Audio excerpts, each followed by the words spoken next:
Stefan ప్రసంగం. స్టెఫన్లో ఉన్న గొప్పతనం ఏంటో ముందు మనం నోట్ చేసాం.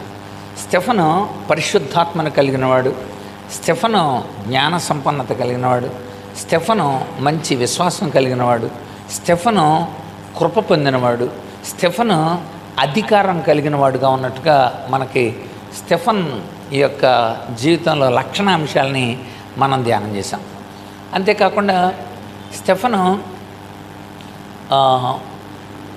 దేవుని యొక్క ఉన్నతమైన నియామకంలో సంఘ పెద్దలలో 7 నియమించారు. ఆ 7లో స్టెఫన్ కూడా ఒకడు. కనుక స్టెఫన్ కలిగి ఉన్న లక్షణాంశాలు కూడా మనం చూసాం. అతడు అంటే అతని యొక్క ప్రసంగం వాళ్ళు ఎందుకు బాధపెట్టిందంటే స్టెఫన్ చెప్పేది వాళ్ళకి చాలా సూటిగా ఘాటుగా ఉంది.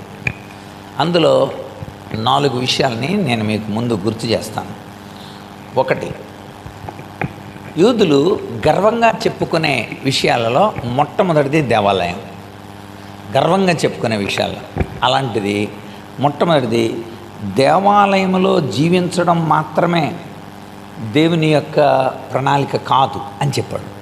అక్కడ వాళ్ళు దేవాలయమే కేంద్రితం అని చెప్పుకునే వాళ్ళకి దేవాలయము మాత్రమే దేవుని యొక్క ఉద్దేశం కాదు అని చెప్పడం వాళ్ళకి వ్యతిరేకమైంది.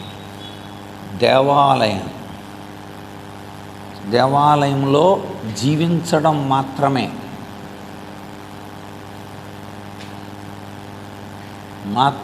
దేవుని ఉద్దేశం కాదు. ఇది వాళ్ళ యొక్క నమ్మకం. ఇది కాదు అన్నాడు. కనుక దేవాలయంలో బతకడమే దేవుని యొక్క ఉద్దేశం. అంతేకాదు అంటే అందుకోసం వాళ్ళు బయట వాళ్ళ స్వకీయమైన కార్యాలు చేసుకుంటా దేవాలయాల్లో మాత్రం చాలా దేవదూతల్లా కనబడతా. అలా కనబడుతున్నప్పుడు కేవలం దేవాలయంలో ఉండటమే మాత్రమే కాదు, మిగిలిన అంటే 1 డే గాడ్ మాత్రమే కాదు, ఒక సండే గాడ్ మాత్రమే కాదు. అలా అన్నప్పుడు అవతల వాళ్ళు కోపం వస్తుంది కదా, దాన్ని మీద ఆధారపడేవాళ్ళు. రెండవది, నిజమైన ప్రజలంటే దేవుని మీద విశ్వాసం మీద ఆధారపడేవాళ్ళు అన్నాడు. నిజమైన దేవుని ప్రజలంటే నిజమైన దేవుని ప్రజలు విశ్వాసం మీద, అక్కడ చెప్పింది క్రీస్తులో, క్రీస్తు విశ్వాసం మీద ఆధారపడిన వాళ్ళు. క్రీస్తు మీద విశ్వాసంతో ఉన్నవాళ్లే నిజమైన దేవుని ప్రజలు. ఎందుకని? యేసు ప్రభువే మెస్సియా, మనం ఎదురు చూస్తున్న మెస్సియా ఆయనే. అందుచేత ఆయన మీద ఎవడైతే విశ్వాసం ఉంచుతాడో వాడు మాత్రమే దేవుని ప్రజ అనబడతాడు అని చెప్పాడు. ఇది రెండవ కారణం వాళ్ళు స్టెఫన్ని మీద దాడి చేయడానికి. మూడవ ఉద్దేశం, అబ్రహాం మొదలుకొని క్రీస్తు వరకు, అది ఇప్పుడు మనం చూడబోతున్నాం. అబ్రహాం మొదలుకొని క్రీస్తు వరకు రుజువులు ఇచ్చాడు.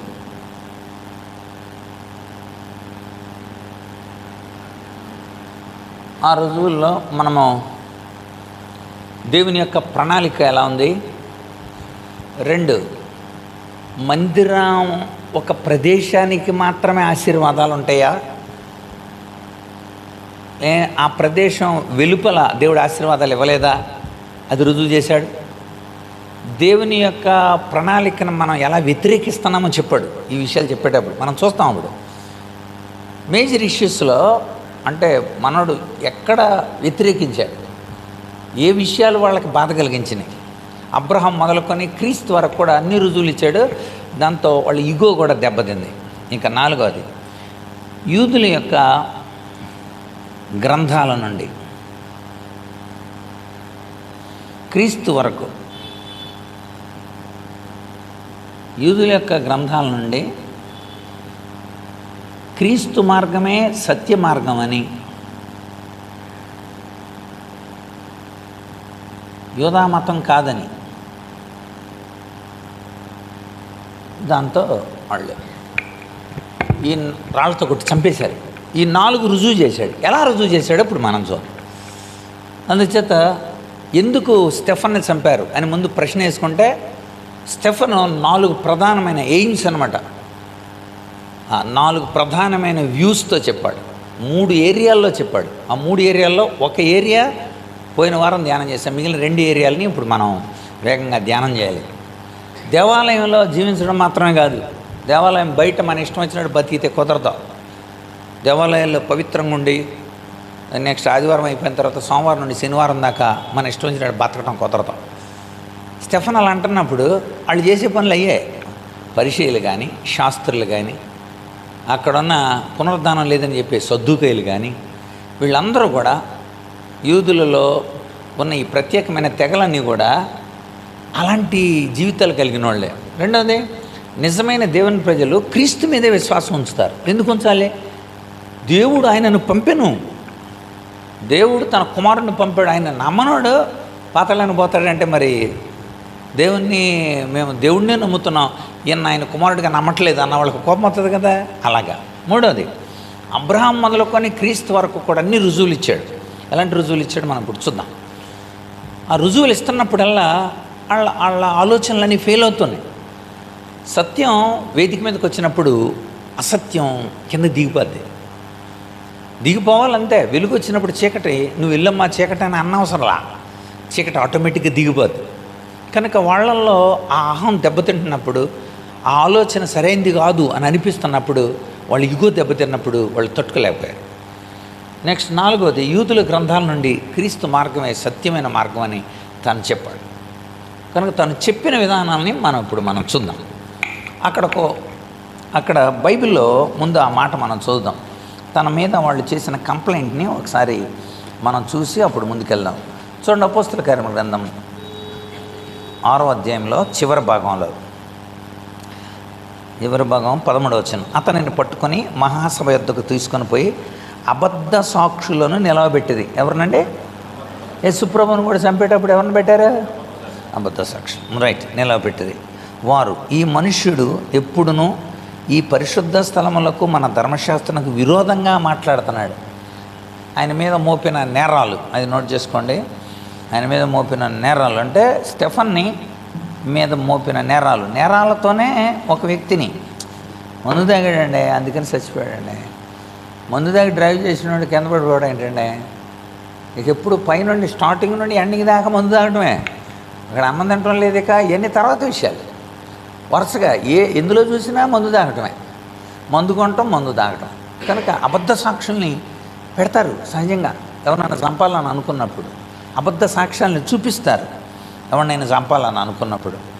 కనుక అపోస్తలుగా అప్పటికే 4 సార్లు దోషులుగా నిలబెట్టిన విషయాలు కూడా పోయిన వారం చూసాం మనం. పేతురు, యోహానులను దోషులుగా నిలబెట్టారు.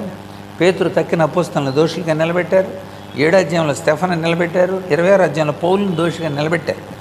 సో వాళ్ళ ఉద్దేశం అది. వాళ్ళ ఉద్దేశాలు మరి వ్యతిరేకంగా ఉన్నప్పుడు వాళ్ళు చేసే ప్రయత్నాలు అది. చూడండి, అక్కడ వాళ్ళు చేసిన మొట్టమొదటిది, అతన్ని పట్టుకొని అబద్ధ సాక్షులను నిలబెట్టి, ఈ మనుషుడు పరిశుద్ధ స్థలానికి ధర్మశాస్త్రానికి విరోధంగా, పరిశుద్ధ స్థలానికి అంటే మందిరానికి వ్యతిరేకంగా మాట్లాడాడు. ఇప్పుడు మనం చూడబోతున్నాం మందిరానికి ఏం వ్యతిరేకంగా మాట్లాడాడో. ఇంత క్రితం ఏం మాట్లాడాడో ఆ విషయాలు మనం చూడాలి. మందిరానికి వ్యతిరేకంగా మాట్లాడాడు. నేను చెప్పింది ఇదే, ఇప్పుడు అదే చెబుతున్నానని స్టెఫన్ మళ్ళీ చెప్పాడు. మందిరానికి, రెండవది ధర్మశాస్త్రానికి వ్యతిరేకంగా పలికాడని. తర్వాత ఈ నజరేయుడని యేసు ఈ చోటును పాడు చేసి మోషే మనకిచ్చిన ఆచారాలను మార్చునని వీడు చెప్పగా మేము వింటిమి. కనుక నజరేయుడని యేసు నేను పరిచయం చేస్తున్నాడు. యేసు క్రీస్తు అనలా. ఎందుకో తెలుసా? యేసుని వాళ్ళు క్రీస్తుగా అంగీకరించట్లా. అందుకని పౌలు తన ప్రసంగంలో యేసే క్రీస్తు అయ్యున్నాడు అనే మాట మనకు ఎక్కువ చూస్తాం. యోహాను రాసిన వాటి రచనలో కూడా, పౌలు రచనలో కూడా యేసే క్రీస్తు అయ్యున్నాడని వారికి బోధించారు. అంటే అర్థం ఏంటి?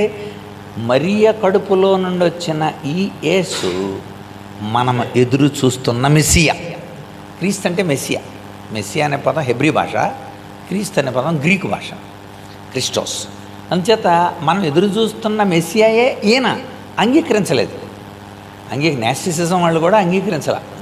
యేసు వేరు, క్రీస్తు వేరు అని వేరుగా ఉన్నప్పుడు యేసే క్రీస్తు, ఆ క్రీస్తే యేసుగా వచ్చాడు. మరి అది అక్కడ వాళ్ళకి నజరేయుడైన యేసును మాత్రమే వాళ్ళు ప్రాజెక్ట్ చేస్తున్నాడు. అలాంటి వాడు, ఈ సామాన్యుడు అలాంటి పని చేశాడని ఈ చోటును పాడు చేసి మోషే మనకిచ్చిన ఆచారాలని మార్చునని. అంటే యేసు యొక్క బోధలో మోషే ఆచారాలని మారుస్తున్నాడు కనుక ఆయన బోధల్ని మనం అంటే ఎలాంటి నూతనత్వం వచ్చిందంటే, ఉదాహరణకి మోషే వివాహ పరిహార పత్రాలు అమలు చేశారు. అంటే అర్థం ఏంటి? విడాకులు మోషే అంగీకరించాడు కదా. మీరేంటే విడాకులు ఉండవు అని చెబుతున్నారేంటి అన్నారు యేసుప్రభుని. అప్పుడు యేసుప్రభు ఏం సమాధానం చెప్పాడు? మోషే ప్రజల యొక్క పరిస్థితిని చూచి తన హృదయాన్ని కఠినపరుచుకొని అలా చేశాడు, నేను చేయను అన్నాడు. అంటే మీకు అర్థమైందా? మోషే కంటే శ్రేష్ఠుడేనా? మోషే హృదయాన్ని కఠినపరిచేసుకొని అలా చెప్పాడు తప్ప, ప్రజల యొక్క ఆ స్థితిని బట్టి అలా చెప్పాడు తప్ప, నేనైతే అలా చెప్పను అన్నాడు. అంచేత యేసుప్రభు అంగీకరించాలి. మోషే ఆవేశంలో పలకల్ని పగలగొట్టేశాడు. యేసుప్రభు అలా చేయడు. మోషే బండను మాట్లాడమంటే బండ నీళ్ళు మళ్ళీ కొట్టాడు. కనుక మోషే భావోద్వేగాలు కనబడతాయి, కానీ యేసుప్రభు సాత్వికుడు కనుక మోషే చెప్పినట్లని యేసుప్రభు మార్చవచ్చు. అలా మార్చడం వాళ్ళకి ఇష్టం లేదు. ఎందుకంటే మోషేని దేవుడు పంపిన ప్రవక్త, యేసుప్రభు కూడా ఒక బోధకుడుగానో లేకపోతే ఒక ప్రవక్తగానో వస్తాడు తప్ప యేసుప్రభు నిజమైన మెస్సియా కాదు అని వాళ్ళ అభిప్రాయం. యూదులు నమ్మలేదు చాలా వరకు. అసలు యేసుప్రభు సహోదరుని నమ్మలేదు. యేసుప్రభు తిరిగి లేచిన తర్వాత నమ్మారు యాకోబు యోధాలు. యేసుప్రభు తిరిగి లేచిన తర్వాత నమ్మారు. అప్పుడు దాకా అసలు నువ్వు ఎందుకున్నావు ఇక్కడ, అసలు గలిలయకి వెళ్ళిపో అని అన్నారు సొంత ఇంట్లో వాళ్ళు కూడా. ఆయన సహోదరులే ఆయన నమ్మలేదు. కనుక వాళ్ళు నమ్మకపోవడం పెద్ద ఆశ్చర్యం కాదు. ఆచారాలను మారుస్తున్నాడు. అందుకోసం వాళ్ళు చూడండి, అక్కడ రాయబడినాయి, వీడు చెప్పగా మేము వింటిమని. సభలో కూర్చున్న వారందరూ అతని వైపు తేరి చూడగా అతని ముఖం దేవదూత ముఖంలా కనబడతా ఉందంట. ఇది మనం బాగా దేవుని యొక్క వ్యక్తిత్వాన్ని కలిగిన స్టెఫన్, దేవుని యొక్క ఉన్నతమైన స్వభావాన్ని కలిగిన స్టెఫన్ అసలు దేవదూత ముఖంలా కనపడతా ఉందంట. అంటే దేవుడు అతనిలో నుండి మాట్లాడుతున్నాడని అర్థం. మోషే ముఖము ప్రకాశించాను అని ఉంది. అంటే అర్థం ఏంటి? దేవుని యొక్క ప్రసన్నతని మోషే పొందాడు అని అర్థం. అతని ముఖం దేవదూత ముఖంలే కనపడుతుందంట వాళ్ళకి. అంటే దేవుడు వాళ్ళతో మాట్లాడుతున్నట్టు. ఏం మాట్లాడాడు దేవుడు వాళ్ళతో? ఇప్పుడు మనం చూద్దాం. ఇప్పుడు మీకు అర్థం ఏంటది? ఆయన మీద మోపబడిన నేరారోపణలు ఇవి. ఈ యొక్క మనం చూడబోయే విషయాలలో ఈ 4 విషయాలు ఇవి ప్రధానంగా వాళ్ళని ఎక్కువ రెచ్చగొట్టినాయి. ఈ విషయాలు అతడు చేసిన బోధనలోని ప్రాముఖ్యమైన విషయాలు. అయితే అతడు 3 భాగాలుగా తన ప్రసంగాన్ని కొనసాగించాడు. ఆ 3 భాగాలు మనం చూద్దాం. మొట్టమొదటిది మనం పోయిన వారం ధ్యానం చేశాం. మొట్టమొదటి విషయం ఏంటంటే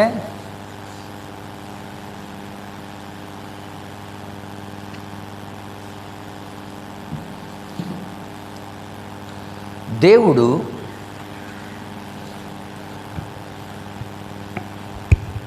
దానికి ఉదాహరణ అది. దేవుడు తన యొక్క నిర్ణయాలని మార్చుకుంటాడు. అంతేకాదు, దేవుడు తన యొక్క ప్రణాళికని తనకు అనుగుణ్యంగా చేసుకుంటాడు. దేవుని యొక్క ప్రణాళికలో తనకు అనుగుణ్యంగా మార్పు చేస్తాడు. అది నోట్ చేసుకోవాలి. దేవుని యొక్క ప్రణాళికలో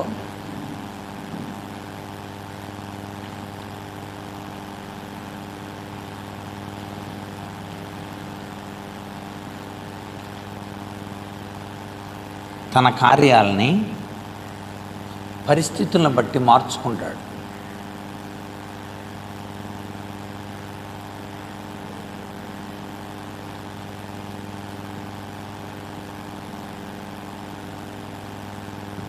ఇది మొట్టమొదటి. దానికి ఉదాహరణ 5 చెప్పాడు. తన ప్రణాళికలో భాగంగా దేవుని మాట మొట్టమొదట దేవుడే మాట్లాడాడు. ఉదాహరణకి ఒక ఉదాహరణ చెబుతాను. దేవుడు మాట్లాడగా వెలుగు కలిగింది కదా కదా, అలా మాట్లాడాడు. ఆ తర్వాత ప్రవక్తల నోట తన మాట పెట్టాడు. ప్రవక్తలు వెళ్ళి మాట్లాడారు. ఆ తర్వాత దేవుడు గ్రంథం ఇచ్చి రాసి, లేకపోతే ఒక పలకల మీద రాసి ఇచ్చాడు. తన వేలుతో రాసి కూడా ఇచ్చాడు తన మాట. ఆ తర్వాత అపోస్తలులకు వెల్లడి చేశాడు. అంటే ఇప్పుడు అర్థమైందా మీకు? దేవుడు యేసుక్రీస్తుని పంపి ఆయన ద్వారా మాట్లాడాడు. ఈ కాలంలోనైతే దేవుడు మన ద్వారా మాట్లాడుతున్నాడు. సో చూసారా, ఆయన తన కాలానికి అనుగుణ్యంగా ఆయన అలాంటి మార్పులు చేసుకుంటాడు. ఆయన అలా మార్పులు చేస్తాడు. అది ఆయన యొక్క సార్వభౌమత్వంలో భాగం. ఆయన తనకిష్టమైనది ఏదో అదే చేయదు, అంతే. ఆయనకి ఇష్టమైంది చేస్తాడు. తన బిడ్డలేడలో చేయాలనుకున్నాడు. దేవుడు తానే మాట్లాడింది. దేవుడు హెబ్రీ పత్రిక 1:1 ఇలా అంటాడు, కొత్త నిబంధన గురించి మాట్లాడుతూ, పూర్వము ప్రవక్తల ద్వారా మాట్లాడిన దేవుడు ఈ దినముల అంతమందు కుమారుని ద్వారా మనతో మాట్లాడుతున్నాడు. ఓకే, మార్పు చూసారా? అర్థమైందా? దేవుడు మాట్లాడాడు. ఆయన రాసిన ఆ యొక్క పలకలు మాట్లాడిని, ఆ తర్వాత ప్రవక్తలు మాట్లాడారు, ఆ తర్వాత యేసయ్య వచ్చి తానే స్వయంగా మాట్లాడాడు. ఇప్పుడు మనతో మాట్లాడుతున్నాడు. అది ఇప్పుడు మీరు వెళ్ళి మాట్లాడిన అంటున్నాడు. కనుక దేవుని వాక్యాన్ని మనం ధ్యానిస్తున్నప్పుడు ఆత్మ ద్వారా దేవుడు మన ద్వారా లోకానికి చెప్పాలన్నాడు. సో ఆయన తనకిష్టమైంది ఏదో అదే చేస్తాడు. ఎలా చేశాడు? ఇది మొట్టమొదటి ఎలా చేశాడో 5 భాగాలు మనం రాసుకున్నాం. అటు వివరణలోకి వెళదాం. ఇది గుర్తుపెట్టుకున్నాం.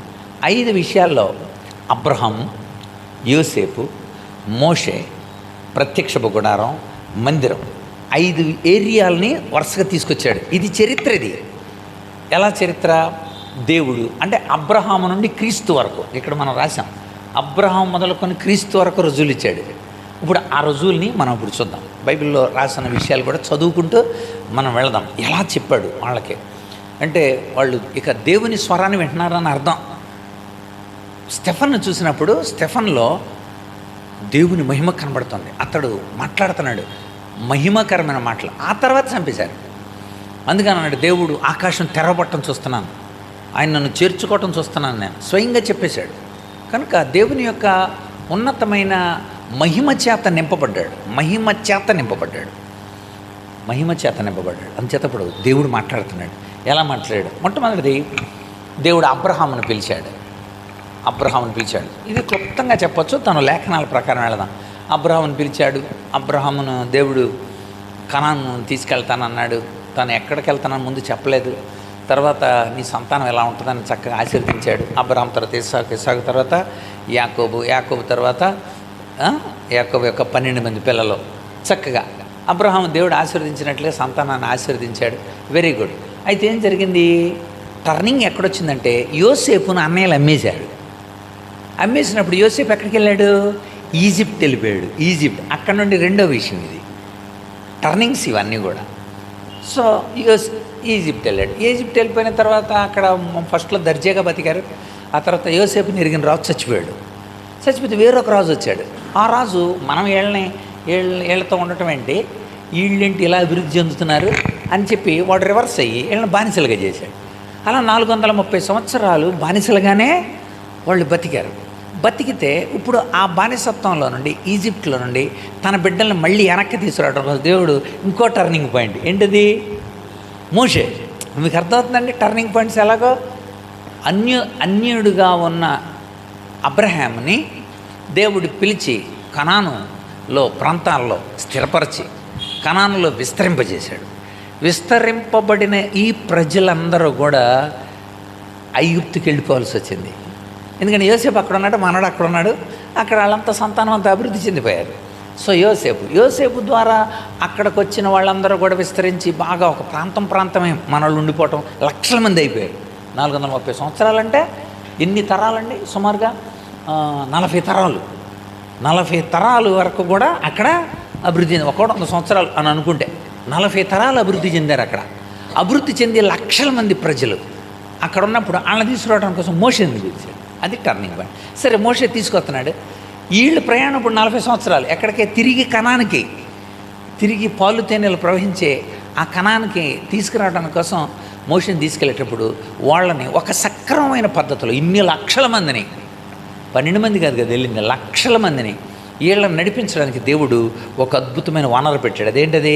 ప్రత్యక్షపు గుడారం. ప్రత్యక్షపు గుడారాన్ని వాళ్ళ మధ్యలో పెట్టి లక్షల మందిని చుట్టూరు పెట్టి వాళ్ళకి చక్కగా బోధిస్తూ, చక్కగా ప్రత్యక్ష గుడారం ద్వారా వాళ్ళకి నియమ నిబంధనలు పెట్టి, అర్చన ఆచారాదులు పెట్టి, పండగలు పెట్టి, సీనాయి కొండ మీద ధర్మశాస్త్రం ఇచ్చి, ధర్మశాస్త్రం అంటే చెప్పాను కదా నేను, ధర్మశాస్త్రంలో ఏముంటాయి? 3 ఉంటాయి ధర్మశాస్త్రంలో. ధర్మశాస్త్రంలో 3 ప్రధానమైన ఉంటాయి. అందులో 1 10 ఆజ్ఞలు, 2 పౌరుని విధులు, స్త్రీలు ఎలా ఉండాలి, పిల్లలు ఎలా ఉండాలి, జంతువులు ఎలా ఉండాలి, పక్షులు ఎలా ఉండాలి, పక్కోడితో ఎలా ఉండాలి, పొలంలో ఎలా ఉండాలి, జబ్బు చేసినప్పుడు ఎలా ఉండాలి, తప్పుడు పని చేసినప్పుడు, లేకపోతే ఎవడైనా పొరపాటును చేసినప్పుడు ఎలా ఉండాలి, అలాగే ఒక్కొక్కరు వావి వరుసలు అన్నీ నేర్పాడు. అత్తలతో, కోడళ్ళతో, మనవాళ్ళతో, మామలతో, అసలు అన్ని వీరులు పౌరుల వీధులు. 3వది పండగలు, బలులు, నియమాలు.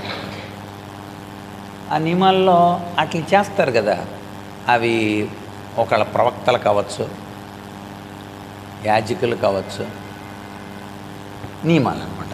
అది ఈ 3టిని కలిపి ధర్మశాస్త్రం అంటారు. అది తెలుసుకోవాలి మనకి. ధర్మశాస్త్రం అంటే ఎక్కువ మంది ఏమనుకుంటారు తెలుసా? 10 ఆజ్ఞలు అనుకుంటారు. కాదు, ఈ 3టిని కలిపి ధర్మశాస్త్రం అంటారు. అందుచేత దీన్ని వాళ్ళకి ఇచ్చాడు ఈ ప్రత్యక్ష గుడారం పెట్టినప్పుడు. ఆ తర్వాత చక్కగా వాళ్ళందరిని అలా కనాన్ని చేర్పించేశాడు. కనాన్ని చేర్పించిన తర్వాత వాళ్ళు స్థిరపడ్డారు. వాళ్ళు స్థిరపడుతున్న టైంలో యెహోషువ నాయకుడిగా ఉంచాడు. అన్ని పంచేసాడు కనాన్ అంతటిని కూడా. అందరూ సెట్ అవుతున్న టైంలో యెహోషువ చచ్చిపోయాడు. నాయకత్వం లేదు, ఇక మనుషులు భ్రష్టులైపోయారు. కనాన్ చేరిపోయారు కానీ భ్రష్టులుగా ఉన్నారు. అప్పుడు దేవుడు న్యాయాధిపతుల్ని పంపించాడు. న్యాయాధిపతులను చక్కగా ఒక 7 సార్లు తప్పిపోయినా కూడా 13 న్యాయాధిపతులు వచ్చి వాళ్ళని కొంచెం సెట్ చేశారు. ఒత్తినీయుల దగ్గర నుండి చివరి న్యాయాధిపతి మొదటి ప్రవక్త అయిన సమూయేలు వరకు. ఆ తర్వాత దేవుడు చక్కగా ప్రవక్తను లేపి రాజుల కాలాన్ని మొదలుపెట్టించాడు. రాజుల ద్వారా మందిరాన్ని కట్టించాడు. లాస్ట్ టర్నింగ్ పాయింట్ ఇది. మందిరం సొలొమోను చేత అద్భుతమైన మందిర నిర్మాణం చేయించాడు. ఈ మందిరం ద్వారా వాళ్ళని సెట్ చేయాలనుకున్నారు. మందిరంతో వ్యాపారాలు మొదలెట్టారనమాట. మందిరాల్లో గొవ్వలు అమ్ముకోవటం, మందిరాల్లో వాళ్ళకి నచ్చినట్లుగా చేసుకోవటం, మందిరాలు వాళ్ళ ఇక సొంత ఇళ్ల కింద తమ చేతిలో తీసేసుకున్నారు మందిరాలని. సో ఇలాంటి పరిస్థితుల్లో ఉన్నప్పుడు ఇప్పుడు స్టెఫన్ చెబుతున్నాడు. అప్పుడే కాదు, ఆ దేవుడి మాటలు వెనకనందుకు, మందిరాన్ని లెక్క చేయనందుకు చెరలోకి కూడా వెళ్ళారు. మరి అంతే కదా, మందిరంలోకి వచ్చి మీరు తప్పు చేస్తున్నారా అని చెబితే ఇర్మియాని ఏం చేశారు? బయటికి ఈడ్చేశారు, గోతులో తోసేశారు. అందుకు దేవుడు ఏం చేశాడు? కోపగించుకొని 20 సంవత్సరాలు చెప్పి నేను లేదురా, మందిరాన్ని లెక్క చేయట్లేదురా, మీరు మందిరాన్ని నిర్మాణం చేస్తారని చెప్పి కొంతమందిని యోధా 2 రాజ్యం 2 అయింది కదా. యోధా రాజులు, ఇజ్రాయేల్ రాజులు. ఇజ్రాయేల్ రాజులు లెక్క చేయకపోతే, ఇజ్రాయేల్ అంటే 10 గోత్రాల వాళ్ళు లెక్క చేయకపోతే అషూరీలకు అప్పచెప్పేశాడు. 2 గోత్రాల వాళ్ళు లెక్క చేయకపోతే బబులోను వాళ్ళకి అప్పచెప్పేశాడు. ఈ 10 మందిని తీసుకెళ్ళి అషూరీలుగా అప్పచెప్పేశాడు. ఈ 2 జాతుల్ని బబులోనుకి అప్పచెప్పాడు. వాళ్ళు అషూర్ ప్రాంతానికి వెళ్ళారు చెరకే, వీళ్ళే బబులోను ప్రాంతానికి వెళ్ళారు చెరకే. అందరూ చెరకెళ్ళినోళ్ళే. ఎందుకని? ఎన్నందుకు. ఈ విషయాలు చెప్తున్నాడు ఇప్పుడు. ఈ చరిత్ర అంతా చెబుతున్నాడు అనమాట. అంటే ఇక్కడ మీరు గమనిస్తే అబ్రహాము నుండి యేసుక్రీస్తు వరకు దేవుడు ఎంత టర్నింగ్లు చేసుకుంటూ వచ్చాడు. ప్రజల సౌకర్యార్థం తన కార్యాలని పరిస్థితులను బట్టి మార్చుకుంటూ వచ్చాడు. అది దైవ సృజనాత్మకత. దైవ సృజన అంటే అది అంత గొప్పది. ఆయన అలా చేశాడు. ఇప్పుడు మనం చూద్దాం. అట్లకి ఒకసారి చూడండి, అబ్రహాము వాగ్దానం 2 నుండి 8 వచనాలు. ఒకసారి బైబిల్ తీయండి, టకటక మీకు అర్థమవుతుంది. 2వ నుండి 2-3 వచనాలలో చూడండి ఒకసారి, మీకు అది అర్థం అవడానికి కోసం. 2-3 వచనాల్లో పిలిపిచ్చాడు. అంటే దీని వివరణ ఇస్తున్నాను, ఒకసారి గుర్తుపెట్టుకోవాలి మీరు. అక్కడ అంటే 2 నుండి 8 వచనాలలో రెండవ వచనం మూడవ వచనం మనకేం కనబడుతుంది? పిలుపు.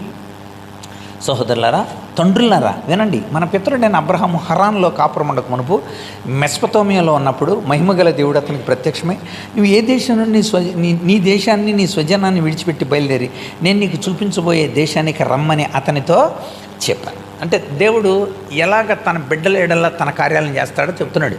2-3 వచనాలు. అతడు ఏం చేశాడు? మీరు దాని వివరణ నోట్ చేసుకోవాలి. కింద అబ్రహాంతో వాగ్దానం అన్నప్పుడు కింద 2-3 వచనాలు పిలుపు. అపోస్తుల కార్యాలు 2-8 అంతా అపోస్తుల కార్యాలే. 7వ అధ్యాయం అండి.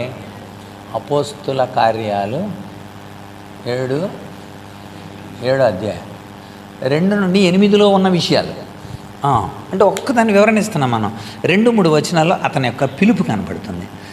4వ వచనం ఏంటి? అప్పుడు అతడు కల్దీయుల దేశాన్ని విడిచిపోయి హారాన్లో కాపురం ఉండాను. అతని తండ్రి చనిపోయిన తర్వాత అక్కడ నుండి మీరు ఇప్పుడు కాపురం ఉన్న ఈ దేశం ముందు నివసించడానికి దేవుడు అతనిని తీసుకొని వచ్చాను కనుక 4వ వచనం హారాన్లో కాపురం. నెక్స్ట్ మీరు గమనిస్తే తర్వాత 4వ వచనం అయిపోయిందా? తీసుకొని అందులో అతనికి పాదం పట్టినంత భూమిని స్వాస్థ్యం ఇవ్వక అతనికి కుమారుడు లేనప్పుడు అతనికి అతని తర్వాత సంతానానికి దీన్ని స్వాధీనపడుతునని అతనికి వాగ్దానం చేశాను. మీరు ఇక్కడ ఒక మంచి మాట రాశాడు. అతనికి కనీసం భూమి లేదన్నాడు. నేను అంతటిని కూడా స్వాస్థ్యంగా చేస్తాను అన్నాడుగా. అన్నవాడు అప్పటికింకా కుమారుడు యొక్క వాగ్దానం ఇంకా నెరవేరలా. అది గుర్తు చేస్తున్నాడు అనమాట. తర్వాత చెప్తాడు అది వాగ్దానాలని దేవుడు ఇచ్చి ఎలా నెరవేరుస్తాడు దానికి కూడా ఇప్పుడు నమూనా చెబుతున్నాడు. అబ్రహాం భూమి కొనుక్కోవాల్సి వచ్చింది. తన భార్యను పాతిపెట్టడానికి కూడా అబ్రహాము భూమిని కొన్నాడు భూమిని కొన్నాడు అబ్రహాం. కనుక అక్కడ ఆ విషయాన్ని గుర్తు చేశాడు. అది నోట్ చేసుకోండి. హెబ్రీ పత్రిక 11వ అధ్యాయం మనకు కనబడుతూ ఉంటుంది. అక్కడ తనకి ఏది స్థలం ఇవ్వలేదు. 4వ వచనం తర్వాత ఒక 6 నుండి చూడండి. అయితే అతని సంతానం అన్ని దేశం ముందు పరవాసులు అగుదురని ఆ దేశస్తులు 400 సంవత్సరాలు వారికి దాస్యాలు లోపరుచుకోవడానికి బాధపడతారని ముందే చెప్పాడంట. మనోళ్ళు ఎనరో వినప్పుడు మనోళ్ళని వేరే రాజులు 400 సంవత్సరాలు పరిపాలన చేస్తారా అని చెప్పాడంట. ఎవరితో? అబ్రహాంతోనండి. దేవుడు అబ్రహాంతో చెప్పాడంట. ఏమని చెప్పాడు? 400 అంటే అర్థం ఏంటి? 400 అని అర్థం. అంటే 400 సంవత్సరాలు అంటే గాడ్స్ సావర్నిటీ, దేవుని యొక్క సార్వభౌమత్వ ప్రణాళికలో దేవుడు ముందుగా ఎరిగిన వాడే ఇలా చెప్పాడంట. 400 సంవత్సరాలు మన వాళ్ళు చెప్పిన మాట ఏమైపోతే అక్కడ పోతారు అని దేవుడు చెప్పాడంట. ఇప్పుడు చూడండి, అది దాని నెరవేర్పు. అందుచేత మీరు అక్కడ రాసుకోవాల్సిన బానిసత్వం 6-8 వచనాల వరకు కూడా అన్ని దేశం మంది ప్రవాసులు అవుతారని 400 సంవత్సరాలు మట్టుకు వారి దాస్యానికి లోపరుచుకొని బాధ పెట్టుతారని చెప్పాడు. దేవుడు ఏ జనమునకు మీరు దాసులైందరో ఆ జనమును నేను విమర్శ చేయదునని వారు వచ్చి ఈ చోట నన్ను సేవింతురని చెప్పాను. మరియు ఆయన సున్నతి విషయమై నిబంధన అతనికి అనుగ్రహించాను. సున్నతి అది కూడా నోట్ చేయండి. 8వ వచనం సున్నతిని అనుగ్రహించాను. కనుక అతడు ఇస్సాకును కని ఆ నిబంధన చొప్పున 8వ దినమందు అతనికి సున్నతి చేశాను. ఇస్సాకు యాకోబు 12 గోత్రకర్తలను కని వారికి సున్నతి చేసిరి. ఇది 8వ వచనాలు. అబ్రహాముకి దేవుడు వాగ్దానం చేశాడు. ఇదిగో నా మాట వినకపోతే శత్రువులకు అప్పగిస్తానని మళ్ళీ గుర్తు చేశాడు. ఇర్మియాతో మళ్ళీ గుర్తు చేశాడు. యెషయా చెప్పాడు. అబ్రహాముకు దేవుడు చెప్పాడు మాట వినకపోతే శత్రువులకు అప్పగిస్తానని. అదే తర్వాత కూడా నెరవేరింది. ముందు నెరవేరింది, 12 గోత్రాల దగ్గర నెరవేరింది, ఆ తర్వాత కూడా నెరవేరింది ఆ మాట. అంటే అర్థం ఏంటి? దేవుని మాట ఎప్పుడైనా నిరర్ధక కాదు. ఖచ్చితంగా తన బిడ్డల్ని దేవుడు బుద్ధి రావటాని కోసం చాలా ప్రయత్నాలు చేశాడు. చాలా కోణాలలో. ఇప్పుడు యెహోషువ చచ్చిపోయాడు, ఇంకా నాయకుడు లేడు. అప్పుడు దేవుడు సిస్టమ్ మార్చాడు. న్యాయాధిపతులను పెట్టాడు.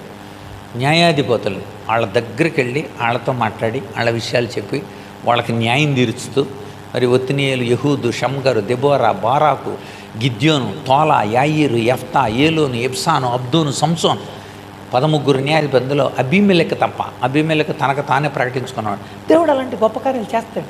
ఆయన తనకిష్టం. తన ప్రణాళికనే తనకు బిడ్డలకు అనుకూలంగా ఆయన మార్చుకున్నాడు.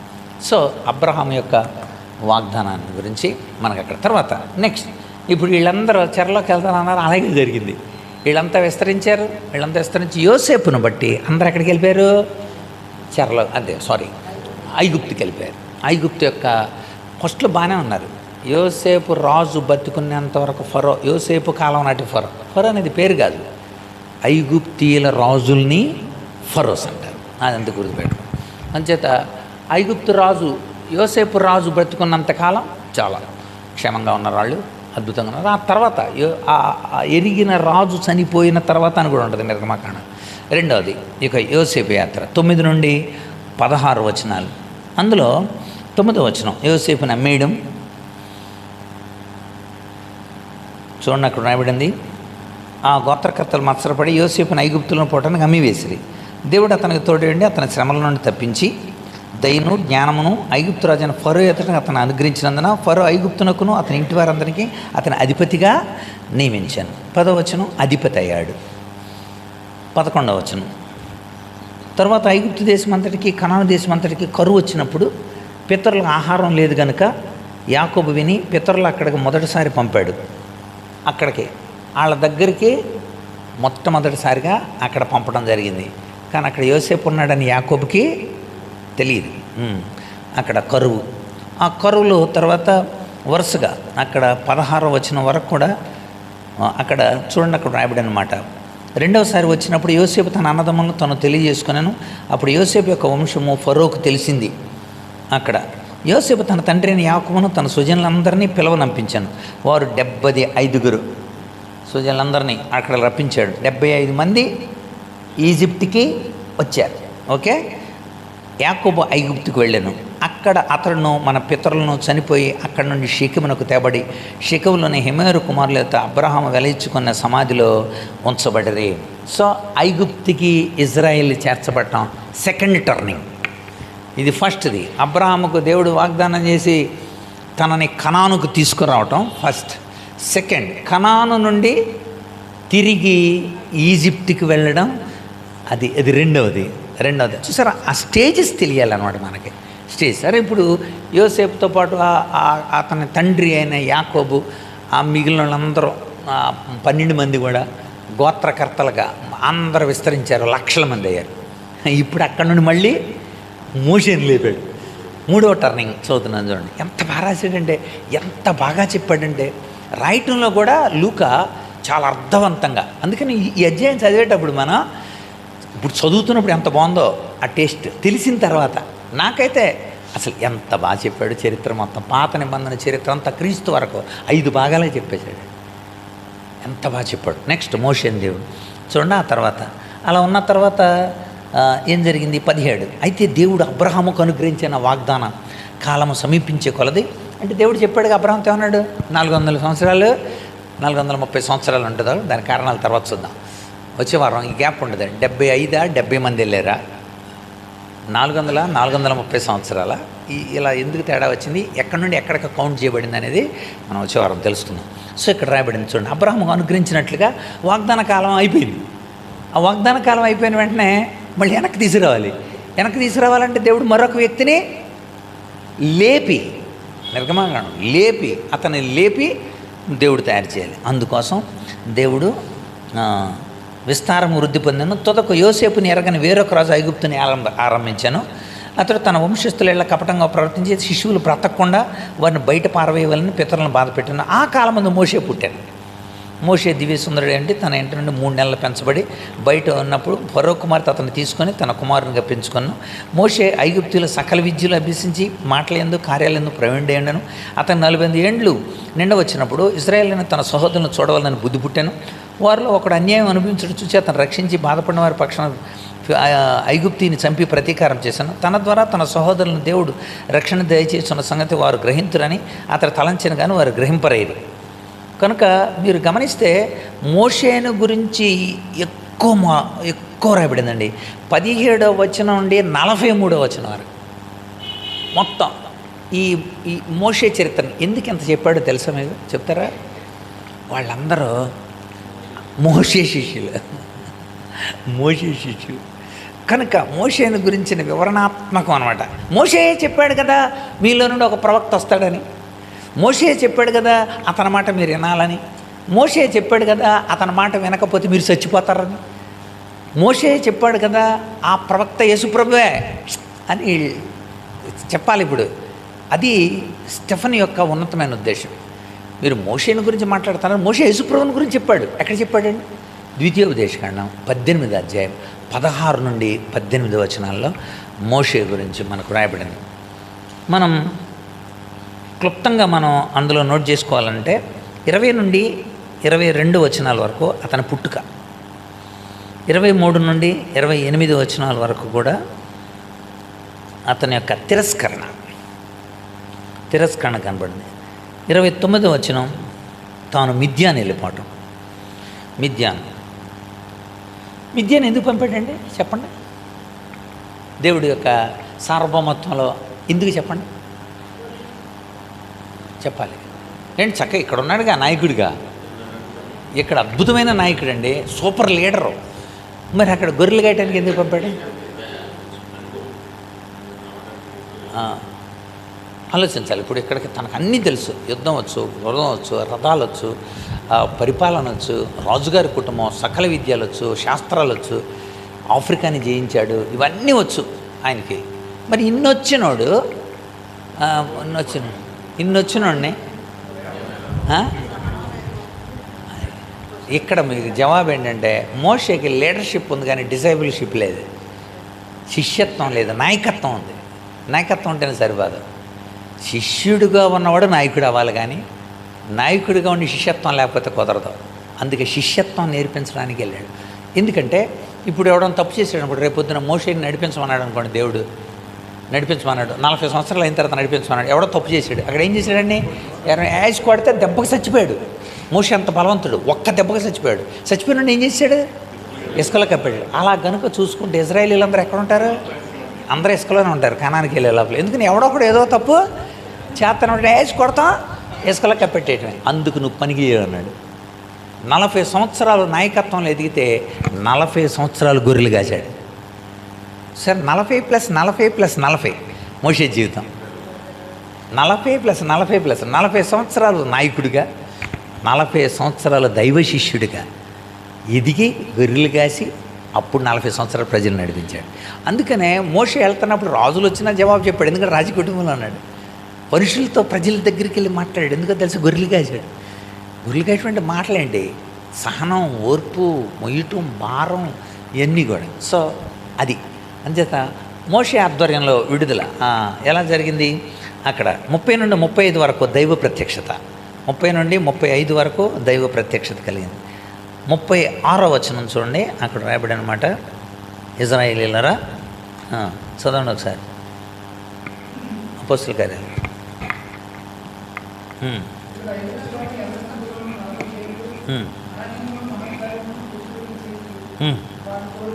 అది 36వ వచనం. వాళ్ళని రక్షించాడు, దేవుని బిడ్డల్ని అక్కడ నుండి రక్షించాడు.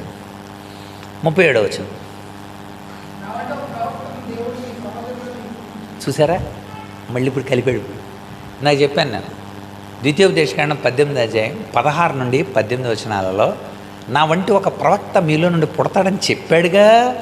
ఎవరో? మీరు అనుకుంటున్న మోషే, మీరు నమ్ముతున్న మోషే అలా చెప్పాడు. ఆ ప్రవక్త యేసుక్రీస్తే.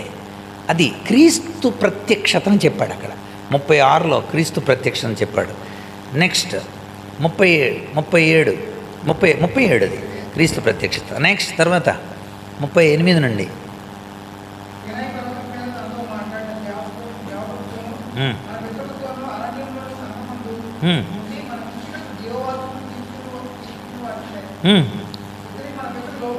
అక్కడ నుండి 38 నుండి కింద వరకు ధర్మశాస్త్రాన్ని గురించి చెప్పాడు. 38 నుండి ధర్మశాస్త్రం 48 వరకు ధర్మశాస్త్రాన్ని దేవుడిచ్చాడు. ప్రజలు ఎలా నడవాలనేది ఆయన చెప్పాడు, ఎలా ఉండాలనేది చెప్పాడు. సో ఎంత బాగా చెప్పాడండి మోషే ఆధ్వర్యంలో. కనుక 43 వరకు నోట్ చేసుకోండి. ఇక 44 నుండి ప్రత్యక్షపు గుడారం వివరాలు చెప్పాడు. కనుక సాక్ష్యపు గుడారంలో అరణ్యములో మన పితరుల యొద్ద ఉండెను. సాక్ష్యపు గుడారం సాక్ష్యపు గుడారము, సన్నిధి, దాని యొక్క విధానం. కనుక దేవుడు తన ఎదుటి నుండి వెళ్ళగొట్టిన జనాలను స్వాధీనపరుచుకున్నప్పుడు యెహోషువ కూడా ఆ సాక్ష్యపు గుడారం మరి దావీదు కాలం వరకు ఉంది అని గుర్తు చేశాడు. ఎప్పటి వరకు ఉంది? ఆ తర్వాత దావీదు కట్టాలని అనుకుంటే దేవుడు, దావీదు నీ చేత కాదు, అన్నీ సమకూర్చింది ఎవరు? దావీదు. సో ప్రత్యక్షపు గుడారం 44 నుండి 46 వరకు, దేవుని మందిర నిర్మాణం 47 నుండి 50 వరకు. దేవుడు సొలొమోనుతో ఆ విషయాలు కట్టించాడు. చూడండి అక్కడ నా ఆకాశం నా సింహాసనం. సొలొమోను ఆయన కొరకు మందిరము కట్టించాను 47 నుండి 50 వరకు. ఆకాశం నా సింహాసనం, భూమి నా పాదపీఠం కదా, ఎలా మీరు కడతారు? నా విశ్రాంతి స్థలం ఏది? ఇవన్నీ నా హస్తకృతాలు కావా అని చెప్తున్నాడు కదా. కనుక వాళ్ళకి హెచ్చరిక, హృదయాలను దేవుని వాక్యాన్ని లోపరచనాలన్న వారలారా, మీ పితరుల వల్ల మీరు కూడా ఎల్లప్పుడూ పరిశుద్ధాత్మను ఎదిరించుతున్నారు. మీ పితరుల ప్రవక్తలు ఎవరిని హింసింపకుండరు. ఈ నీతిమంతుని రాకను గురించి ముందు తెలిసిన వారిని చంపిరి. మీరు ఇప్పుడు కూడా వాక్యాన్ని హత్య చేసిన వారు అవుతున్నారు. దేవుడు దేవదూతల ద్వారా నింపబడిన ధర్మశాస్త్రం మీరు పొందితురు కానీ దాన్ని గైకొనట్లేదు అన్నాడు. అదే మనం ఇక్కడ చూసాం. యూదుల గ్రంథాల నుండి క్రీస్తు మార్గాన్ని వాళ్ళకి చెప్పి సత్య మార్గం ఏది అని వాళ్ళకి చెప్పినందుకు తట్టుకోలేకపోయారు. ఎంత బాగా చెప్పాడండి. ఇది మొట్టమొదటి విషయం. అదేంటి? దేవుని ప్రణాళికలో తన కార్యాలని, పరిస్థితులను బట్టి దేవుడు మార్చుకుంటాడు. ఇది మొట్టమొదటిది. రెండవ విషయం చూడండి. రెండవ విషయం చాలా క్లుప్తంగా, రెండవ విషయం ఏంటంటే దేవుని యొక్క దీవెనలు ఒక ప్రాంతానికి పరిమితం కాదు. అది చెప్పాడు. ఆ వచనాలు కూడా మనం నోట్ చేసుకున్నాం.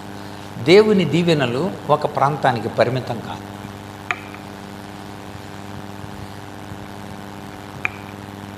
స్టెఫన్ యొక్క ఆలోచనలు అండి ఎంత ఉన్నతంగా ఉన్నాయో మనం తెలుసుకోవాలి. అందుకని మనం స్టెఫన్ ప్రసంగం అంటే 3 విషయాలు గుర్తుపెట్టుకోవాలి. దేవుడు తన బిడ్డల్ని తన ఇష్టానుసారంగా నడిపించుకుంటాడు. ఆయన ఇష్టం, ఆయనకి ఏది ఇష్టమో అలా చేసుకుంటాడు. వాళ్ళ సౌకర్యార్థం దేవుడు తన కార్యాలని జరిగిస్తాడు. అది మొట్టమొదటి విషయం. రెండవది ఏంటంటే దేవుడు తన బిడ్డల్ని నడిపించేటప్పుడు ఒక స్థలాన్ని బట్టి ఆశీర్వదించలేదు. మీరు కనాను వెళ్తేనే ఆశీర్వాదం అని అనలేదు. కనానుకు ముందే వాళ్ళు ఆశీర్వదింపబడ్డారు. మీరు దేవుని మందిరం కడితేనే, ప్రత్యక్ష గుడారం ఉంటేనే అనలేదు. ప్రత్యక్ష గుడారానికంటే ముందు కూడా వాళ్ళు ఆశీర్వదింపబడ్డారు. అబ్రహాము దేవుడు చెప్పిన మెసొపొటేమియా నుండి దేవుడు చెప్పిన కనానుకి చేరక ముందే ఆశీర్వాదాలు పొందాడు. మోషే కూడా తన ప్రజల్ని నడిపించక ముందే మిద్యానులోనే ఆశీర్వదింపబడ్డాడు. కనాను చేరకముందే దేవుడు ధర్మశాస్త్రాన్ని అరణ్యంలోనే వాళ్ళకి ఇచ్చేశాడు. అంచేత ఒక ప్రదేశానికి ఆయన ఆశీర్వాదాలు మూలం కాదు. అది నోట్ చేసుకోండి. రెండవ విషయం అది. దేవుడు ప్రదేశాన్ని బట్టి లేక దేవుని దీవెనలు ప్రాంతానికి, దేవాలయానికి పరిమితం చేయలేదు. దేవుడు దీవెనలను ప్రాంతానికి, మందిరానికి ఇప్పుడు పరిమితం చేయలేదు. చాలామంది ఇప్పటికీ కొత్త నిబంధనకు వచ్చిన తర్వాత కరెక్ట్ అయిన నిర్వచనం అంటే తెలుసండి, మందిరం మన కోసం, మనం దేవుడి కోసం. నోట్ చేసుకోండి. మందిరం మన కోసం, మనం దేవుడి కోసం, అంతే. నువ్వు లేకపోతే మందిరం లేదు. కొత్త నిబంధనలో మీరు అందరూ ఉంటేనే మందిరం. మీరు లేకుండా కట్టుకుంటే ఉపయోగం ఉంది. అదనమాట. మన కోసం మందిరం, మనమే దేవుడి కోసం. అందుకనమాట అది చెప్పింది. ఒక్కొక్కటి ఇందులోని 4 ప్రధానమైన విషయాల్ని మనం నోట్ చేద్దాం. 4 ఉదాహరణలు చెప్పాడు. 1, ఇజ్రాయేలీలను దేశానికి బయటే వాళ్ళు దీవింపబడ్డారు. ఇజ్రాయేల్ వారందరూ కూడా దేశానికి బయటే దీవింపబడ్డారు. హారాన్లో జీవించకముందే అబ్రహాము ఆశీర్వాదం పొందాడు. అది ఒక ఎగ్జాంపుల్. బయటే దీవింపబడ్డాడు. మోషే మిద్యానులో ఉన్నప్పుడే దీవింపబడ్డాడు. మనకి 2 నుండి 5 వచనాలు మనకి అందులో ఉదాహరణ కనపడుతుంది. 2 నుండి 5 వచనాలు. వాళ్ళు చేరక ముందే దేశానికి బయటే దీవింపబడ్డారు.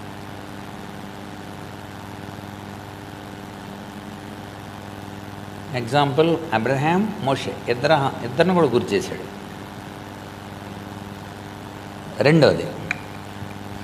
రెండవది దేశానికి బయటే ధర్మశాస్త్రం ఇచ్చాడు. దేశానికి బయటే ధర్మశాస్త్రం ఇచ్చాడు. ఆ దేశం చేరకముందే ధర్మశాస్త్రం ఎక్కడిచ్చాడు? అరణ్యాలు ఇచ్చాడు కదా. మీరు కనాను చేరితేనే నేను ధర్మశాస్త్రం ఇస్తానని అనలేదు. కనుక దేశానికి బయటే ధర్మశాస్త్రం ఇచ్చాడు.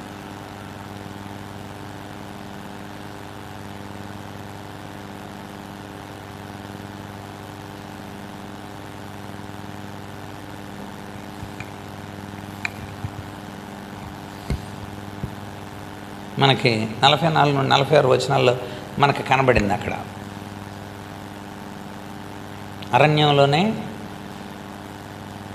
అరణ్యంలోనే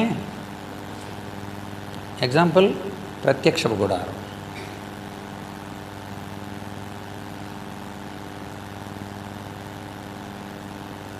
సీనాయి పర్వతం దగ్గర ఆజ్ఞలు బయటే ఇవ్వబడింది. అసలు ప్రత్యక్ష గుడారంతో వాళ్ళు కనాని లేదు. కనాని వెళ్ళాక కాదు, ప్రత్యక్ష గుడారం త్యాజ్యమంది. ప్రత్యక్షపు గుడారంతో వెళ్ళారు. అది కూడా నోట్ చూసుకోవాలి. ప్రత్యక్షపు గుడారంతో కనాను చేరారు. దాన్ని మోసుకెళ్ళే మందిరాన్ని. నెక్స్ట్ మూడవది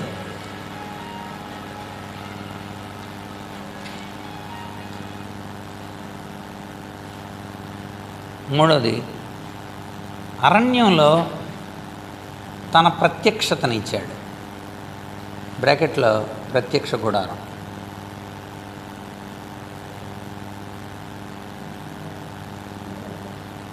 అరణ్యంలోనే తన ప్రత్యక్షత ఇచ్చాడు. ప్రత్యక్షపు గుడారం. నాలుగవది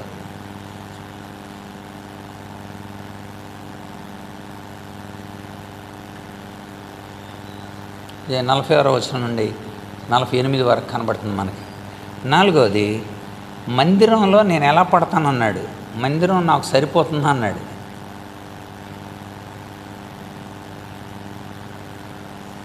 అంటే మహాకాశాలు పట్టినాడు. ఆకాశం నా సింహాసనం, భూమి నా పాదపీఠం అన్నప్పుడు ఎలా సరిపోద్దని అడిగాడు ఆయన 49వ వచనంలో. సో కనుక దేశానికి బయట దీవింపబడ్డారు. దీవెనలు అనేది ప్రాంతానికి పరిమితం కాదు. మీరు ఎలా చెబుతున్నారు? ఎక్కువ మంది కూడా ఏం చెప్తారు తెలుసా? మీరు మందిరానికి వస్తేనే దీవింపబడతారు అన్నారు. వస్తేనే. ఇప్పుడు ఎవడో పక్షవాత రోగి ఉంటాడు, ఆడ రాడనుకోండి, కానీ ప్రార్థనతో భక్తితో విశ్వాసంతో అంటాడు, ఆడ ఆశీర్వదింపడ్డా. మందిరాన్ని పరిమితం చేసి మందిరాన్ని పూజా వస్తువుగా చేశారు. మందిరాన్ని ఒక వస్తువుగా, మనుషుల్ని పూజా వస్తువులుగా చేశాడు. వాళ్ళని ముట్టుకుంటే, వాళ్ళ ఉంగరాలు తాకితే, వాళ్ళ చెయ్యేస్తే. అందుకని మనిషి వ్యక్తిత్వ పూజని దేవుడు రద్దు చేశాడు. వ్యక్తిని పూజ చేయటం కాదు, యేసేని పూజ చేయాలంటే. మందిరాలను పూజ చేయటం కాదు. ఈ 4 విషయాలు. రెండవది. మూడోది కూడా నోట్ చేసేసుకోండి.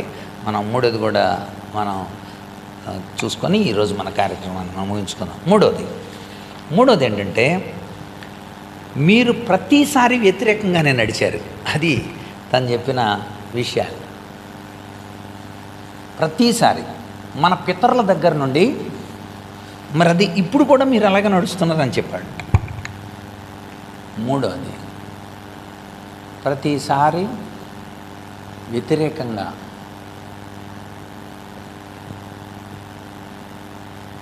దానికి కూడా కొన్ని ఉదాహరణల్ని అక్కడ ఇచ్చాడు. అందులో మొట్టమొదటిది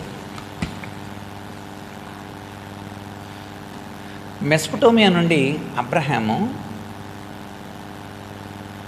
దేవుడిచ్చిన వాగ్దాన భూమికి వెళ్లకుండా హారాన్ వెళ్ళాడు. మెసొపొటేమియా నుండి కనాను, దేవుడు చూపించిన కనాను వెళ్ళకుండా ఎక్కడికి వెళ్ళాడు? హారాన్ వెళ్ళాడు. అక్కడ కూడా వ్యతిరేకత కనపడతాం. రెండవది, యోసేపు సోదరులు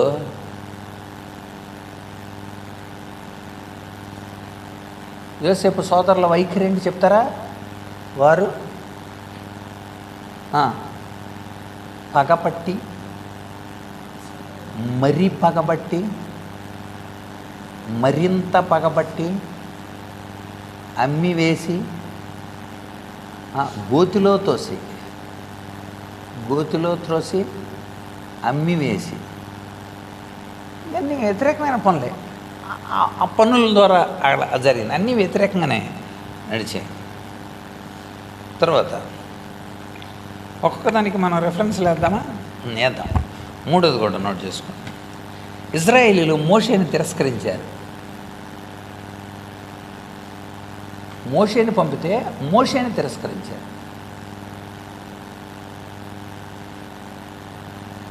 అంత నడిపించిన వాడిని కూడా మోషేని.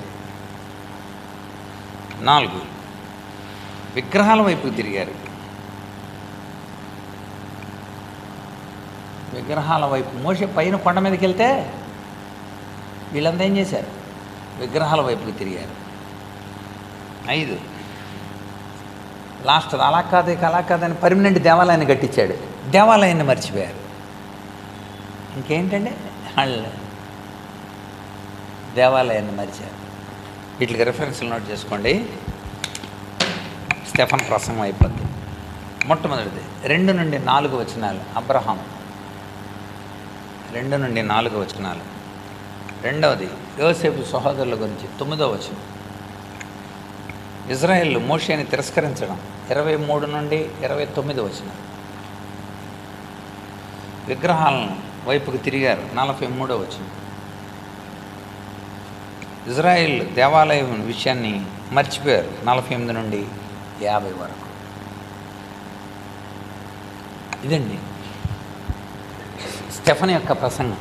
53 వచనాలని 3 భాగాలుగా చెప్పాడు. ఒకటి, దేవుని సార్వభౌమత్వం ఏదైనా చేసుకుంటాడు, ఆయన దానికి అనుకూలంగా చేశాడు. అలా 5 టర్నింగ్ పాయింట్లు చెప్పాడు. రెండవది, దేవుడు ఒక ప్రదేశానికి పరిమితం ఆశీర్వాదాలను పెట్టలేదు, ఎక్కడైనా ఆశీర్వదించగలడు, ఏ ప్రాంతంలోనైనా ఆశీర్వదించగలడు. సో దానికి నమూనా ఇచ్చాడు. మూడోది, ఇది మొట్టమొదటిదే, అది రెండోది, ఇది మూడోది. ప్రతిసారి దేవుని, ఇప్పుడు కూడా దేవుని వ్యతిరేకిస్తున్నారు. ఏంటి, ఎలా వ్యతిరేకించారు? అబ్రహామే ఎల్లమన్న చోటుకి వెళ్ళకుండా వేరే చోటుకి వెళ్ళి ఇబ్బంది పడ్డా? యోసేపు సోదరులందరూ యోసేపు నమ్మేశారా? సరే, అక్కడ తీసుకెళ్ళిన అక్కడికి వెళ్ళిపోయిన వాళ్ళని మళ్ళీ మోషే ద్వారా వెనక్కి తీసుకొచ్చాడా? మోషే వెనక్కి తీసుకొస్తే మోషేని నమ్మలేదు. మీరు మమ్మల్ని ఎందుకు తీసుకొస్తున్నావు? నువ్వు ఎర్ర సముద్రంలో చంపేయడానికి తీసుకొచ్చావా? అరణ్యంలో కూడా మాకు తినడానికి తిండి లేదు, లేదు అసలు, అక్కడంతే మాంసం తిన్నాము మేము ఆయన సణిగారా? అది ఎక్కువ మంది చచ్చిపోయింది సణిగే. శనగటం, తిరుగుబాటు చేయటం, మేము చేయకూడదు నా అసూయ పట్టం, అలా మోషే మీద తిరగబాటు చేశారా? ఇంకా కొంచెం కణాన్ని తీసుకెళ్ళిపోయి వాళ్ళు అక్కడ విగ్రహాలు పెట్టుకున్నారా? మీరంతా అంత విగ్రహాలే కదండి. కణాన్ని చేరిన తర్వాత యెహోషువ చచ్చిపోయిన తర్వాత ప్రజలు న్యాయాధిపతులను పంపించడానికి ఆ కారణం ఏంటి తెలుసా? వాళ్ళంతా విగ్రహారాధికులైపోయారు, విగ్రహారాధికులు. అలా కాదురా, నీ దేవుడే ఒక దేవాలయాన్ని కట్టిస్తే దేవాలయాన్ని మర్చిపోయారా? మరి యేసుప్రభు ఎందుకు వచ్చాడు? ఇందుకోసం వచ్చాడు, మిమ్మల్ని బాగు చేయడానికి వచ్చాడు. అది ఇంచేత అద్భుతమైన వర్తమానం వాళ్ళకి కరెక్ట్ అయిందనమాట. ఎక్కడి నుండి చెప్పాడు? మనం అక్కడ చూసాం. మనం అబ్రహాం మొదలుకొని క్రీస్తు వరకు, క్రీస్తు అవసరత కనుక తెలియచెప్పాడు. అబ్రహాము ద్వారా దేవుడు చెప్పించాడు యేసుక్రీస్తు వస్తాడని. యోసేపు జీవితంలో యేసుప్రభు లక్షణాలు మనకి కనబడతా ఉంటాయి. అమ్మేసిన వేసిన ఎలాగా, ఇజ్రాయేల్ మోషే ప్రవక్త, నేను ఎలాగ మిమ్మల్ని విడుదల చేస్తున్నాను, పాపం నుండి విడుదల చేసేవాడు మీకు వస్తాడు అని మోషే ద్వారా దేవుడు తానే ప్రత్యక్షపరుచుకొని తన దేవాలయాన్ని, నేనే దేవాలయాన్ని అని దేవుడు ప్రత్యక్షపరుచుకొని ఈనాడు యేసుప్రభు వచ్చాడు. అక్కడ నుండి చెప్పండి రీతిగా. ఎంత అద్భుతమైన అర్థం. గుర్తుపెట్టుకోండి, ఇంటికి వెళ్ళాక ఒకసారి చదవండి. ఇప్పుడు మీరు వరుసగా చదివితే క్లాసిఫికేషన్ మీకు 3 కోణాల్లో కనబడుతుంది. 3 కోణాలు ఇవి చెప్పాలి. మనం ఎప్పుడైనా స్టడీ పెట్టుకున్నప్పుడు, ఎదటి వాళ్ళు చెప్పేటప్పుడు ఇలాంటి డిఫికల్ట్ పెట్టుకొని చక్కగా అర్థమయ్యేలా చెప్పారనుకోండి, పాత నిబంధన నుండి క్రీస్తు వరకు అర్థమైపోద్ది అనమాట 53 వచనాలలో. కనుక అలా మనం కూడా చక్కని అవగాహన కలిగించి క్రీస్తు కోసం రాళ్లతో చిత్తకొట్టేశారు, చంపేశారు. ఎందుకు చంపారంటే ఈ 4 వాళ్ళకి బాధ కలిగించింది. ఒకటి, దేవాలయం జీవించడమే కాదు, ఆదివారాలు మాత్రమే కాదు, ప్రతిదినం కూడా మన జీవితాలను దేవుడు చూస్తున్నాడు. 2, నిజమైన దేవుని ప్రజలు క్రీస్తునందు విశ్వాసం ఉంచితేనే. ఎందుకంటే దేవుడే పంపేశాడు ఇలాగ ప్రవక్తగా, ఒక యాజకుడిగా, ఒక రాజుగా యేసుప్రభు. 3, అబ్రహాము నుండి దేవుడిచ్చిన ప్రవచనాలు మన మధ్య నెరవేరే యేసుక్రీస్తులో. 3, యూదుల గ్రంథాల నుండి చక్కగా వివరించాడు. యేసుక్రీస్తు వరకు వంశావళి దగ్గర నుండి ఈ టర్నింగ్స్ అన్నీ చెప్పాడు. అది మాట్లాడటానికి లేదండి, అందుకే చంపేశారు. నిలబడితే సుప్రీంకోర్టులో మొత్తం కొట్టేసి ఇది పెద్ద రభసైపోద్దిక, దేశంలో చాలా పెనుమార్పులు వచ్చేస్తాయి, అందుకే చంపేశాడు. కనుక స్టెఫన్ చచ్చిపోయినంత మాత్రాన నెక్స్ట్ వెంటనే ఎవరిని లేపాడు దేవుడు? పౌలుని లేపాడు. సరే, దేవుడు అలాగే ప్రవీణ్ పగడాలే అన్నారు, చాలామంది లేపుతాడు దేవుడు తన కార్యాన్ని జరిగించుకుంటాడు. ఆయన కార్యాలు, ఆయన ప్రణాళికలో తన కార్యాలని పరిస్థితులను బట్టి మారుతూ ఉంటాయి. కనుక మనం దేవుని యొక్క ప్రణాళికను తెలుసుకుని నడవడానికి పరిశుద్ధాత్మ మనకు సహాయం దయచేయను గాక. ఆమేన్. ప్రార్థన చేద్దాం. మన మధ్యలో ఉన్న తమ్ముడు మంగారం ప్రార్థన చేయమ్మా.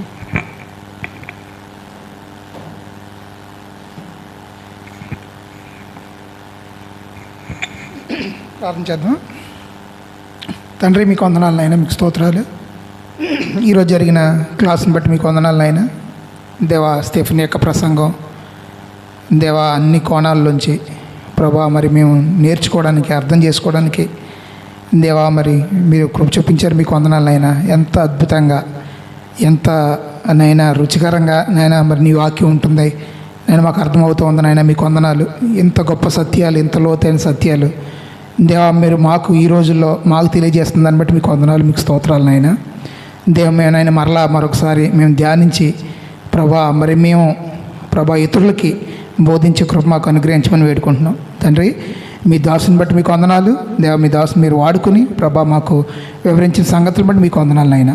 మీ దాసుని కుటుంబాన్ని దీవించండి, ఆశీర్వదించండి. తండ్రి, ఈ యొక్క ఆత్మీయ సమ్మేళనాన్ని మీరు నేను అద్భుతంగా నడిపిస్తున్న దాన్ని బట్టి మీకు వందనాలు తెలియజేసుకుంటా ఉన్నాం. ప్రభా ఎంతో మేలు పొందుతున్న దాన్ని బట్టి మీకు వందనాలు, మీకు స్తోత్రాలు. తండ్రి, మరి తదుపరి నేను భవిష్యత్తులో దేవ మరి కార్యక్రమాలని మరింతగా ప్రభా మరి జరిగించమని వేడుకుంటా ఉన్నాం. మరి ముఖ్యంగా ప్రభా ఈ యొక్క కాన్ఫరెన్స్ హాల్ ప్రభా మరి త్వరగా నేను మరి కంప్లీట్ అయ్యి ప్రభా మరి మేము ఈ హాల్లో ప్రభా నేను ఈ క్లాసులు వినడానికి కృప చూపించమని వేడుకుంటా ఉన్నాం. కావాల్సిన ఆర్థిక అవసరతని తండ్రి మీరే అనుగ్రహించండి. దేవా మరి మీ వైపు చూస్తూ ఉన్నాం, నిరీక్షిస్తూ ఉన్నాం ప్రభా. దేవా త్వరలోనే ప్రభా మరి కంప్లీట్ అయిన కాన్ఫరెన్స్ హాల్లో ఈ యొక్క సమ్మేళనం కలిగి ఉంటామని విశ్వసిస్తూ దేవా ఈరోజు జరిగిన క్లాసుని బట్టి మీకు వందనాలు చెల్లించుకుంటూ వచ్చిన ప్రతి ఒక్కరిని దీవించి ఆశీర్వదించమని మా ప్రభు మా రక్షకుడైన యేసే నామములో ప్రార్థిస్తున్నాం తండ్రి. ఆమేన్.